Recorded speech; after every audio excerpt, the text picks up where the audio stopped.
نبات ميديا نبات ميديا نبات ميديا نبات ميديا نبات ميديا سلام تخاطرتي نبات ميديا كما يكنيكم كما يعلقهم ما بززلهم سلام انتعنا نعافم يغننا بنا نلومون كم تلموت استفلالية حصة الزلوم مدبات كلنا شير لايك سبسكرايب نقبرنا دما نزي يوتيوب channel بمعباي كل زكالنا كنقبر دقيمنا نتوع بغتا نبتي لومي أدارينا زلنا مدب كنبرينا مجمريا هاقراويت غانتا قددم بشكلتا إرترا أب أسمرا دموق أكبابلا تغير لانيرو نعوز ملكة حصر زوالة فيديو كل ونايم حبيرنا نكتاتر له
ካብ ስፖርት ከይወፃና እውን ካልእ ተወሳኺ ሓበሬታ ኣለና ከምዚ ንሪኦ ዘለና ኤሪስካቶ ሓቢሮሞ ከም ዘለዎ ማለት እዩ ሽልማት ብሉፅ ኣፍሪካዊ ተቀዳዳማይ 2025 ንክዕደል ድሮ 2 መዓልቲ ተሪፍዎ ኣብ ዘለወሉ ግዜ ቢንያም ግርማይ ከምኡውን ሄሎክ መድብርሃን ከምኡውን ሚልክያስ ማእከለ ቀዳሞት 3 ሕፅያት ንዝበለፀ ኣፍሪካዊ ተቀዳዳማይ ኮይኖም ተመሪፆም ኣለዉ ሰለስቲኦም ካብ ኤርትራ ኮይኖም ሰለስቲኦም ድማ ንብሉፅ ተቀዳዳማይ ቅድድም ብሽክለታ ን2025 ሓዲኦም ክምረፂ ማለት እዩ ከምኡውን ብደረጃ ሃገራዊት ጋንታ ድማ ሃገራዊት ጋንታ ኤርትራ ትርከበን ሃገራዊት ጋንታታት ሞሪሸስን ሩዋንዳን ብደረጃ ሃገራውያን ጋንታታት ድማ ካብ ቀዳማይ ክሳብ ሳልሳይ ንክምረፃ ኣብ መስርሕ ዘለዋ እየን ብውልቂ እንተዳ ሪኢኻ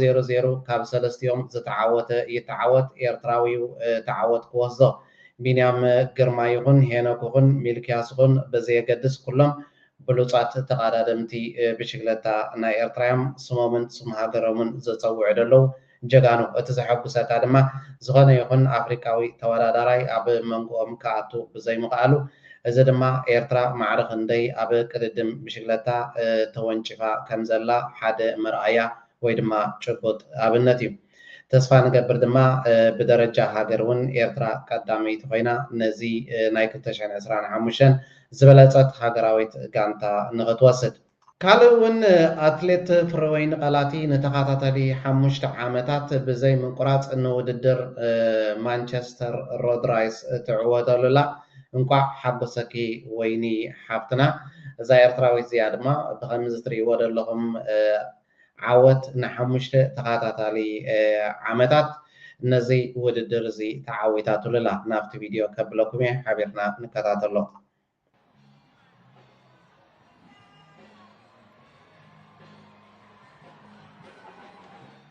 dominating performance by Wayne Kalani. The second fastest time was last year at 23:4. She is on the right side of your screen. She's running for 5 feet. She's going to do it. Touchdown. There we go.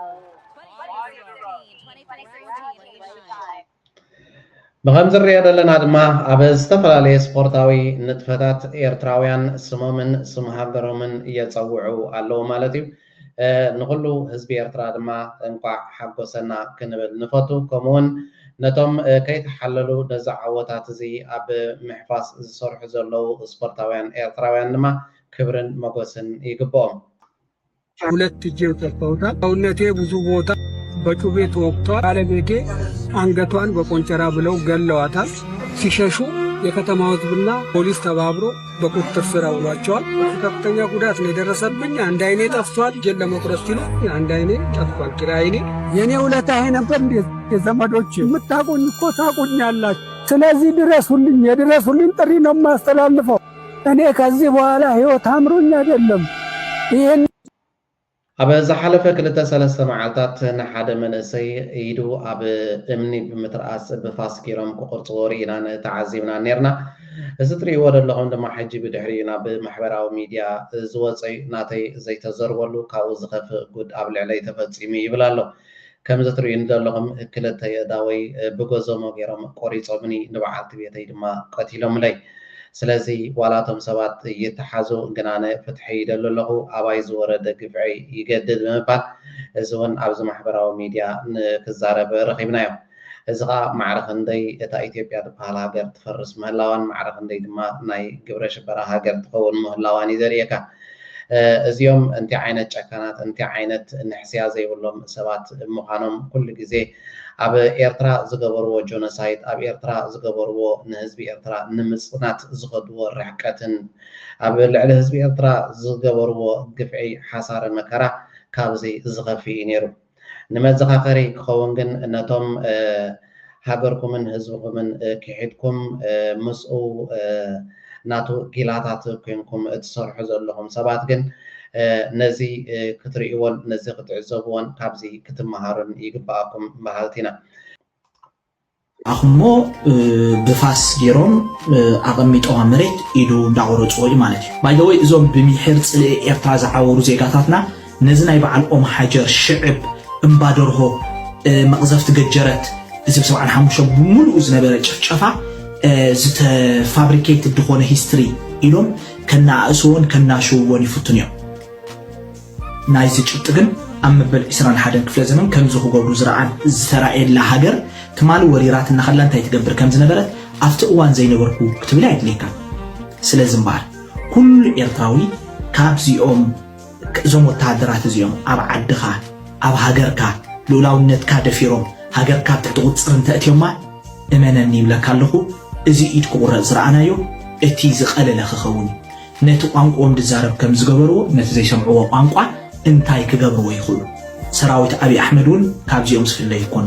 ስለዚ እዝን ወዲ ከምዝን ኣብ ግምት እትዩ ኩሉ ህዝቢ ኤርትራ ብሓፈሻ ማለት እዩ መንእስያት ከዓ ብፍላይ ፅባሕ ንብኡ በላዒኦም ቆራፂኦም ሓራዲኦም ተጎዝጊዞም መሪሖም ኣስተኳሽ ኮይኖም ዓዲ ከእቱ ኣብ ፀሊም ነጥቢ ከይሰፍሩ ካብ ሕጂ ክጥንቀቁን كحسبون أرحقهم كتموتون يجبار. لذي حفاش كنقح من إسي لبخبل نزز حلف واندما زي حلف تاريخ أو تكبر كي يجبر نفس وقف من إسي كستوع يجبار. قد ما حجي زغنا إثيوبياوي كتعلل لها وي إثيوبياويان قبل الحزب إرترا جونوسايد فتسيمهم قبل الحزب إرترا إذن أسكع تكبارات فتسيمهم قبل الحزب إرترا تاريخ يغرز زيولو جبن فتسيمهم يوم إثيوبياويان يلقى كنت أقولهم كلها أيامنون يوم نيرهم حجيجن إذا قد دايزي أبى جزاء رؤوسهم ويدما بجزاء من قصتهم كموتصل متجمرة إذا أسكع تكبارات دما بعينهم كريء ومتجمروا تتمالي قبل الحزب إرترا زورة سعين حسار من كران دما حج قرب سقرم جميل له تزحزن جن أتم مسود بشاشة عنكم نتقات حزب إرترا ليتن كثرن صرح زلهم حجون كاب جيجهم تعرموا أزيوم أنت عينت عرمين أنت عينت شكانات مخانم دما حجي بريهلكم زلي مثلنا أنت غنى نابلبهم تملسوا أنت زي كونا جن نحنا مسو عسكرنا ويدما ناتو بيلاتات ناتو كوزات كوينا تزجبر نجار كان جبرينا تقولن تداخلكم جن تاريخ يغرى زيولو كبيت جبن قبل على حزب إرتراهم تفتصموا زلهم لذي نابلبهم تملسوا እዚኦም ጨካናት እዚኣቶም ንህዝቦም ከምዚ ገይሮም ዝገፍዑን ዝቀተሉን ዝሓረዱን ኣብ ልዕሊ ካልእ ጓና ህዝቢ እንታይ ዓይነት ፍጻሜ ይገብሩ ድማ ርዱእ ይመስለና ማለት እዩ። የብልጽግና ትግራይ ውስጥ አንድ ሰው ነው። ትግራይ የብልጽግና መዋቅር ኦፊሻል እኔ ብልጽግና ነኝ የሚል የለም ከወድ ወረደ በስተቀር። ወድ ወረደ ብቸኛ የብልጽግና ሴል ይዞ ትግራይ ቁጭ ብሎ እየበጠበጠ ያለ ሰው ነው። ኣብ ትግራይ ብዙሓት ወከልቲ ናይ ብልጽግና ኣለዉ ኣፎም መሊኦም ግን ኣይዛረቡን እዮም ብተዘዋዋሪ መንገዲ ጥራዮም ዝዛረቡ እቲ ኣፉ መሊኡ ወይ ድማ ኣፍ ልቡ ነፊሑ ዝዛረብ እንኮ ሰብ እንድሕር ኣሎ ግን እዚ ወዲ ወረደ ዝበሃል ኣባል ብልጽግና ይብሎ ኣሎ ባዕሉ ዛራ ሚድያ በግልጽ እየበጠበጠ ያለው ቲዲኤፍ ልቅምቃሚ ነው ብሎታል። ሰሞኑ ህወሓት ስብሰባ ላይ እኔ አስረግጬ ነው የምነግርህ ይሄን ልቅምቃሚ ነው ቲዲኤፍ እኮ ሰራዊት አይደለም ብሎታል። ነቲ ናይ ሰራዊት ናይ ትግራይ ቲዲኤፍ ዝበሃል እውን እንታይ ኢልዎ ኣብ ኣኼባ እዚ ልቅብቃብ ዝኾነ ሰራዊት እዩ ቲዲኤፍ ዝበሃል ሰራዊት የለን ብምባል እውን ተዛሪብዎ ውሸት ነው ስም ማጥፋት ነው የሚል ካለ የህወሓት ማዕከላዊ ኮሚቴ ሰዎችን ይጠይቅ። እዚ ሓሶት እዩ ዝብለኒ እንድሕር ኣሎ ኮይኑ ግን ንማዕከላዊ ኮሚቴ ናይ ህወሓት ክትሓቱ ትኽእሉ ኢኹም ብምባል ዝተዛረቦ ስታሊን ብኣካል ነታ ቪድዮ ክነምፅኣሉ ኢና። ብሓፂሩ ቲዲኤፍ ዝበሃል ሰራዊት ኣብ ትግራይ የለን ኢልዎም ኣሎ ማለት እዩ ወዲ ወረደ። ንስማዕ እያ እታ ቪድዮ። እና ቲዲኤፍ ዝበሃል ኣነ እናተባህለ ሰሜክ ካብ ደገ ኢንፋክት መጀመሪያ ነገር እቲ ዝሰማዕኽዎ ካብ ናይ ባዕሊ ክሳይ ቲዲኤፍ ይኹን ትበሃሉ ገለ ቲዲኤፍ ዝብል ሽም በዓልና ዘውፃናዮ እውን ኣይኮነን ሕማቅ ሽም ኣይኮነን ግን በዓልና ዘውፃና ሽም ኣይኮነን ወይ መንግስቲ ዝሃብና ሽም ኣይኮነን ኣብ ኩሉ እውን በታ መጀመሪያ ዝነበረት ሰራዊት ትግራይ እናበልና ኢና ንቕፅል ሰራዊት ትግራይ ጅግና ሰራዊት ትግራይ ሃርበኛ ሰራዊት ትግራይ እናበልና ኢና ንቕፅል ቲዲኤፍ ካባና እውን ወፅዩ ኣይፈልጥን ዝኾነ ሽም ከውፀልና እውን ክስታ ኣይኮነን ቲዲኤፍ ናይ ትግራይ ምክልኻል ሓይሊ ማለት እዩ ሰራዊት ትግራይ እውን ናይዚ ትግራይ ሰራዊት ናይዚ ትግራይ ምክልኻል ሰራዊት ማለት እዩ። እዚ ቲዲኤፍ ዶ ይበሃል ምክልኻል ሰራዊት ዶ ይበሃል ሰራዊት ካሊእ ሕቶ እዩ። እኔ ስምኩዋ ስርዓት ብዘለዎ መገዲ እቲ ሽሙ እውን በዓልካ ይምረፁ ስርዓት ኣለዎ። ቲዲኤፍ ክንብል እንድሕር ኮይና ኣቋራጭ ይኮነ ሽም እዚ መፀውዒ እዚ እቲ ሰራዊትና ዝበሃል እንዲ ኦኬ ኣብ ሕጋዊ መሰረት ኩሉ ኣሎ ፓርላማ ትግራይ ከፅድቆ ዘለዎ ክኸውን እዩ እምበር በዓልና ዝመረፅካዮ ሞቕ ዝበሎ ዝበለካ ወሪስካ ይትኸይድን እዚ እውን